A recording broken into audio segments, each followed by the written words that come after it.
అంటుంది మా తల్లి. సూర్య తల్లి, శ్రీదేవక్క, నీ మీద ఒట్టు, ఏమీ అర్థం కాలేదు నువ్వు చెప్పింది.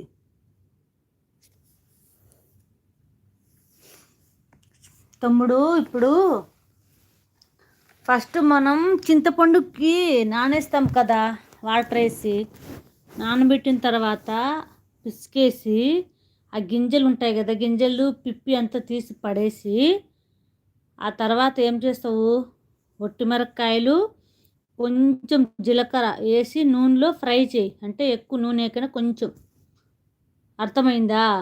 ఇప్పుడు ఆ చింత పులుసులో వేసి పిసికేసి ఫస్ట్ ఎర్రగడ్డలు మీకు పొడుగ్గా కావాలంటే పొడుగ్గా కోసుకోండి, లేదు అంటే సన్నగా కావాలంటే సన్నగా కోసుకోండి, సరేనా?